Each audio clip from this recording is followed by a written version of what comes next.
Boko Haram, la crise dans les provinces anglophones, les tensions ethniques dans la province du Nord ont mis à mal le vivre ensemble au Cameroun.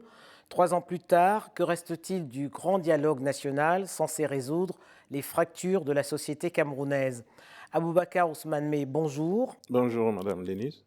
En raison des tensions qui minent la société camerounaise, vous avez décidé de conduire une tournée en Europe et en Afrique pour mobiliser la diaspora. Comment votre discours a-t-il été accueilli? De très belle manière parce que l'inquiétude en effet a gagné l'opinion internationale aussi. Et je me suis retrouvé, n'est-ce pas, avec des compatriotes et même des Africains tout court qui sont très très inquiets. Et vous voyez par exemple ce qui se passe en Afrique de l'Ouest. Et quand on fait donc le lien avec ce qui se passe, avec ce qui se passe chez nous au Cameroun, et ce qui s'est passé il n'y a pas très longtemps au Tchad, il y a vraiment des inquiétudes et nos compatriotes ici même en France, et je sors là de Bruxelles également, vraiment il y a une inquiétude certaine et une volonté, n'est-ce pas, de trouver des relais, hein, de comment faire pour que, n'est-ce pas, ces problèmes soient endigués. Et nous en sommes là et je crois que ça devrait trouver une voie. Mais qu'est-ce qui les inquiète réellement? Qu'est-ce qui les inquiète? Est-ce la crise dans les provinces anglophones ou Vous plus avez, largement? vous avez vous-même échelonné les difficultés en 3 phases. Vous avez le problème du nozo, le problème anglophone donc, et vous avez le problème d'insécurité Boko Haram, dû au Boko Haram, n'est-ce pas? Et puis vous avez donc les crises intercommunautaires. Et il n'y a pas très longtemps d'ailleurs, au niveau de l'extrême nord justement, vous avez vu entre Arabes et Mousgoum, ce qui s'est passé, c'était vraiment pas du tout beau à voir. Alors tout ça nécessite que des esprits quand même, si vous voulez, des esprits prévoyants, entreprenants, s'occupent, n'est-ce pas, des données. Parce que sinon, je crois que le désordre va s'installer durablement. Vous avez l'ordre protocolaire qui est très mal agencé, ça ne fortifie pas trop le vivre ensemble. Le président de la République, M. Biya, qui est un francophone, vous avez celui qui le suit protocolairement, c'est le président du Sénat, c'est un francophone. Le troisième sur la liste, c'est un francophone et c'est le président de l'Assemblée. Il y a un quatrième qui vient, qui est le président du Conseil économique et social, qui est également francophone. Enfin, en cinquième rang, vous avez donc le Premier ministre qui est anglophone.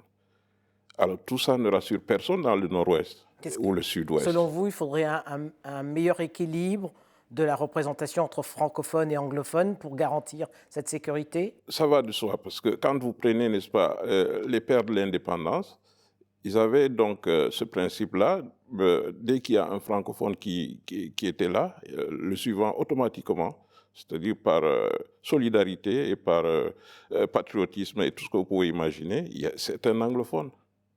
Et ça, on a oublié ça depuis belle lurette. Il va falloir rétablir ça parce que le vivre ensemble passe forcément par le Par cet partage, équilibre. cet équilibre. Et nous avons eu donc le grand dialogue national. Logiquement, on aurait dû avoir déjà un certain nombre d'éléments de paix palpables. Mais de nombreuses résolutions ont été prises, notamment en matière de bilinguisme, de système judiciaire, du système éducatif, mais également sur le retour des réfugiés et même sur la reconstruction des régions qui sont touchées par le conflit. Que faut-il de plus? C'est un très beau décor, mais l'essentiel, c'est la paix. Tant qu'il n'y a pas de paix, tout ça ne peut pas être, n'est-ce pas, mis en musique. Et la paix n'existe pas. Et qu'est-ce qui manque pour mettre ces résolutions du grand dialogue national en musique? Une volonté Il y a politique? une volonté politique qui est très certaine, à mon avis, hein, c'est mon humble avis. La volonté politique, elle est là, parce que à l'observance, n'est-ce pas, de ce qui se passe là-dedans, vous verrez qu'il n'y a aucun bilan. Aucun bilan du côté des morts, que ce soit Dans les différentes crises. oui, oui, dans les différentes crises, du côté gouvernement, c'est-à-dire l'armée, ou côté rebelle. Quand un soldat tombe, c'est une famille qui perd un père de famille. Et on ne sait pas comment c'est géré. Et ça fait que personne n'est rassuré. Et Il y a un quand manque de transparence il y en a un- plus? extraordinaire, extraordinaire. Partout au monde, on sait quand même que quand il y a un décès, on affiche ça quelque part pour que les gens puissent quand même savoir qu'est-ce qui s'est passé. C'est un droit. Bon, alors, c'est une crise qui est très mal gérée et les conséquences sont évidentes. Il n'y a pas de... il y Qu'est-ce a que pas- vous il y a- redoutez? Qu'est-ce que vous redoutez? je redoute, moi, beaucoup plus l'effondrement de l'appareil d'État. Parce qu'ils sont sortis des élections de 2018 victorieux, mais le mandat s'achève en 2025. Et vu les apparitions assez sporadiques d'ailleurs du président de la République, ce n'est pas très rassurant pendant des périodes de crise majeure. Et je vous disais à l'entame que la sécurité nationale risque d'être entamée parce que simplement, nous avons du côté de l'extrême nord les Boko Haram qui prennent régulièrement Qui leurs sévissent vacances par là, toujours. qui sont là, qui font des dégâts. Ça fait donc qu'on navigue pratiquement à vue sur ces crises-là. Si vous mettez donc côte à côte tout ça et la crise, n'est-ce pas, des prises d'otages au niveau de l'Adamawa, eh ben, les gars, ils ont perdu entre 2016 et 2019 près de 3 milliards de CFA de rançon. Ouais, cet argent a été donc retiré de l'économie locale qui est déjà en difficulté. Et alors, donc, les gens, ils n'arrivent plus à dormir chez eux. La nuit, il faut fuir le canton pour aller s'abriter quelque part où on a un peu d'assurance. En matière de cohésion nationale, la Coupe d'Afrique des Nations qui vient de s'achever a été l'occasion de démontrer l'unité de la nation camerounaise derrière son équipe nationale. Alors tout ça a été un leurre pour vous? Pas pour moi seul, même pour la Cour des comptes, parce qu'il y a plusieurs dossiers qui sont en circulation. Mis à part le dossier Covid, il y a eu les grands chantiers qui ont été initiés, je crois, il y a des années. Il y a des enquêtes qui sont en cours. Alors tout ça couvre. Alors je pense, pour moi, la Coupe d'Afrique, elle va passer, mais les lendemains seront très, très douloureux. Alors depuis, au sein de votre ONG, parce qu'en plus du parti politique que vous dirigez, l'ANC, vous présidez également une ONG, Justice Plus, vous militez pour le retour des restes du président Amadou Ahidjo, le premier président du Cameroun, décédé au Sénégal en 1989, et de son épouse également, décédée l'année dernière. Quelles sont les chances d'être entendu sur ce dossier? Je n'ai plus grand espoir, en tout cas. Je n'ai plus grand espoir. J'attends que l'avenir, n'est-ce pas, définisse les couloirs que nous suivrons. Mais c'est une histoire assez triste. Elle est doublement triste, en ce sens que le président Ahidjo a été quand même le président de l'indépendance du Cameroun. Il passe Premier ministre en 1958, et puis il est président de la République en 1960. De son chef, il quitte les affaires en 1982, ayant été bloqué 2 ou 3 fois déjà, parce qu'il voulait partir depuis 1975, il n'a pas pu. Alors, le président Ahidjo est parti, et il y avait des décrets pour ses avantages au niveau de la pension, qui ont été signés, je crois, en avril 1981. Les avantages, pension et logement, et il n'a jamais bénéficié de cela. Par contre, sa veuve, qui était française, Madame Germaine, avait droit quand même à sa pension. Elle ne l'a pas reçue. Elle est décédée sans pension, son mari également. Aujourd'hui, quand vous observez cette scène-là, et vous vous dites que c'est bien le président Ahidjo qui a décidé de démissionner de son propre chef le 4 novembre 1982, et qui a donc fait rouler la Constitution en faveur du président Biya. C'est lui qui le met... Qui à l'époque était Premier ministre. Oui, il était Premier ministre à l'époque en 1979, il n'avait pas... En 77 ou 79, je ne me rappelle plus bien, c'est le président Ahidjo qui décale le président de l'Assemblée et met donc comme potentiel successeur Comme le dauphin, le Premier ministre. C'est lui qui signe ce décret-là.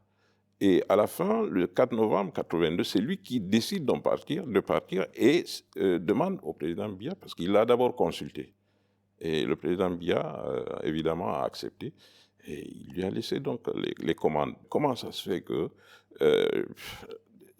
il décède comme ça, sans pension? Il y a eu certainement des affaires assez difficile. Le 23 août, les événements du 23 août, il y a eu le 6 avril, mais après, il y a eu des lois d'amnistie. Mais pourquoi on ne les applique pas? Alors aujourd'hui, le Sénégal héberge donc les deux corps. D'abord, c'est le Sénégal qui l'enterre, Abdou Diouf. Et là, maintenant, c'est Macky qui enterre Don Germaine. Pourtant, le président Ahidjo, ben, ce n'est pas le contribuable sénégalais qui devait s'en occuper puisqu'il a bossé pour le Cameroun. Ce qui m'a beaucoup plus poussé dans ce dossier, c'est simplement qu'il avait laissé un testament au président Diouf, qu'il a écrit le 19 décembre 1985, demandant donc au président en place, au moment où il mourait à Dakar, de le ramener au Cameroun.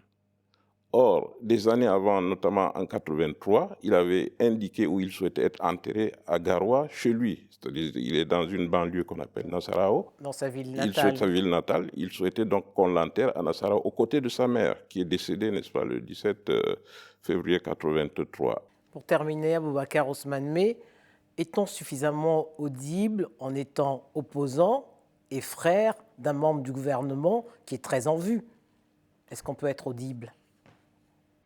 C'est une bonne question, mais l'idéologie politique n'est pas une idéologie de famille. Et, vous pouvez adhérer au marxisme, vous pouvez faire, si vous voulez, du socialisme, vous pouvez être capitaliste. Hein. C'est une idéologie que vous embrassez, ce n'est pas un membre de la famille qui vous guide. C'est vos ressentiments. Conviction. Convictions. Et je pense quand même qu'ils font ce qu'ils peuvent, mais dans un gouvernement qui a déjà donné ce qu'il pouvait donner. Alors nous sommes, je pense, vers la fin, et je crois qu'il faut un nouveau souffle. Et ce nouveau souffle, c'est celui que nous voulons impulser avec le parti que je préside d'ailleurs, l'ANC. Nous pensons donc descendre sur les terrains et faire en sorte, comme à l'époque avec Ahidjo, une fusion nationale. Alors, il ne faut pas segmenter, n'est-ce pas? Il ne faut pas des clivages tribaux. Je voudrais qu'avec l'ANC, nous revivions, n'est-ce pas, l'assurance de l'époque. Donc, Ce serait presque le retour au parti unique que vous prônez. Oui, à peu près, parce que je crois que ça marchait mieux.